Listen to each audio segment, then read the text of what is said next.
Well, good evening, everybody. Welcome back to G Speaks Hockey. I'm so excited to be here with you guys. We're going to be going over a few things today. Number one, the Michael Kesselring trade. He has been traded to the San Jose Sharks. And then we're going to go over a couple of recent coaching moves. Spencer Carbery just signed an extension with the Washington Capitals.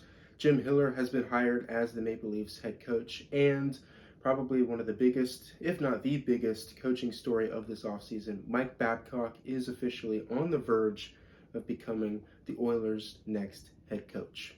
So let's get right into it. We're going to talk about the Michael Kesselring trade. So yesterday, Michael Kesselring was traded from the Buffalo Sabres to the San Jose Sharks in exchange for a pick.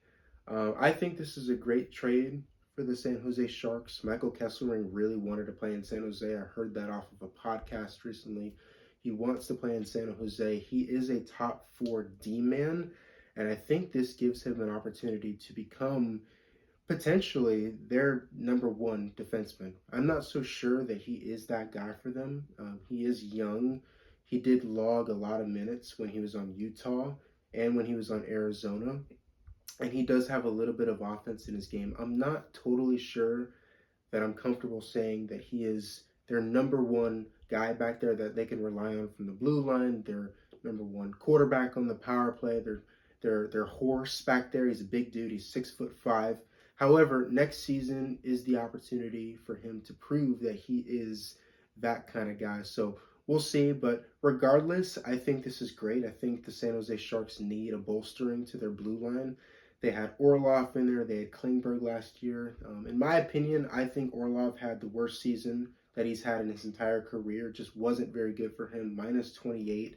He's never had such a low plus-minus rating. And just after watching some game film, I mean, I'm seeing him lose puck battles. I'm seeing him give the puck away. He's kind of erratic at times. So I don't think he had really the best year of San Jose last year. And so Kesselring, bringing him in, could be an opportunity for Kesselring to shine as that number 1 player. We're going to move on. Spencer Carbery has been extended by the Washington Capitals. This is a terrific move by the Capitals. Capitals management was saying that Carbery is very relational, he's communicative, and he is a respected coach by the Capitals players. He was a Jack Adams Award winner last year. In addition to that, he took Washington to the second round. They defeated the Montreal Canadiens in the first. Now, I wanted to talk about some of these young players as well, because this is something that their management team mentioned.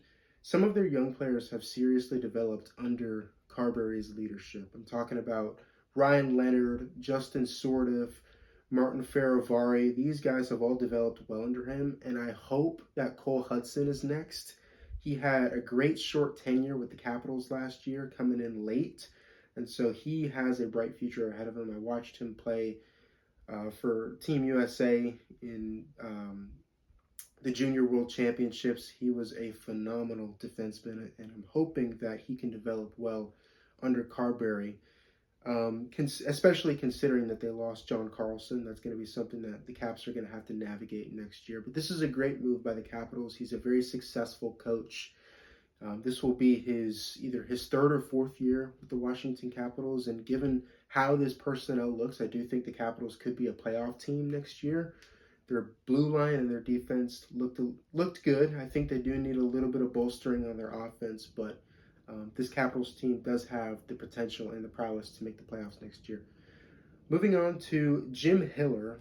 So John Chaika and Matt Sundin say that Jim Hiller was their top candidate for this coaching job.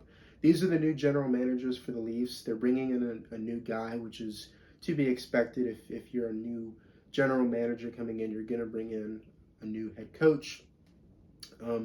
They have a lot of good things to say about him. They say that he's very player-centric.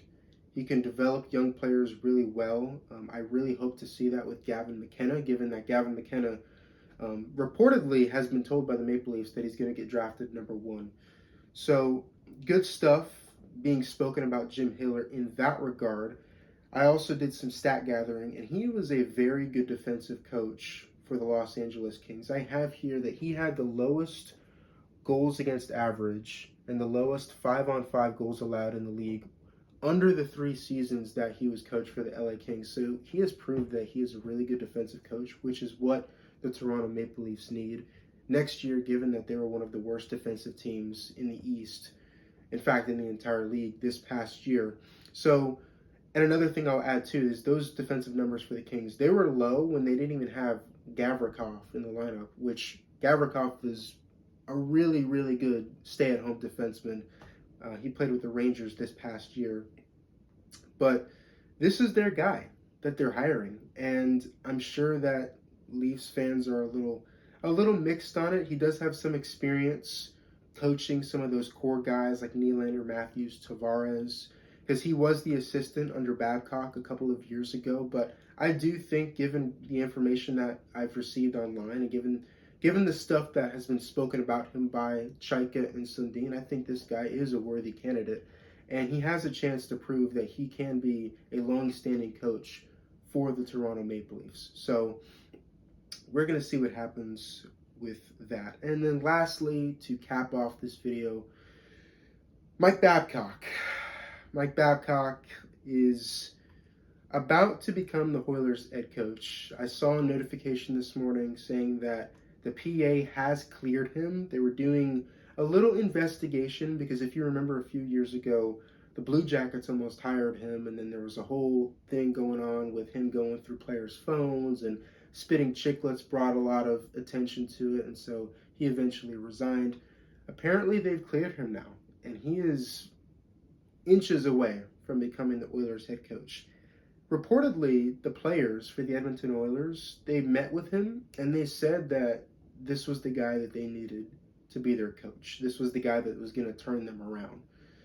So I hear that from the Oilers players, and I'm like, okay, you guys are the players, you guys are the professionals, you guys know what you're talking about, you guys are credible. But from my perspective, I still don't like it. I think, to be honest with you, when we look at the past few years with the Oilers, I think the one thing that has encompassed their management is just, I think they needed to take a page out of the Carolina Hurricanes handbook. When you look at the Hurricanes and the obstacles and the adversity that they've faced with Brind'Amour as their head coach, you would think, well, maybe we need a new voice in there, or maybe we need to move some things around. Maybe we trade Aho, or we drop Svechnikov, or we do something with Jarvis, right? But the Hurricanes, if there's one thing they didn't do, and that was panic. They didn't panic. And they got over the hump. They overcame the mountain that was in front of them, and they won the Stanley Cup. And I think the Oilers, in my opinion, I don't think their management was patient. I think there was a lot of turnover the past few years post them getting to those cups. There was a lot of turnover. You fired Knobloch. In my opinion, I think he was a great coach.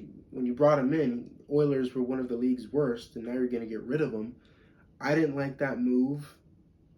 And plus, they were just pieces that they let go, and I'm just like, I'm very surprised that they let those guys go. Connor Brown, Ryan McLeod, Philip Broberg, Holloway, Warren Fogle,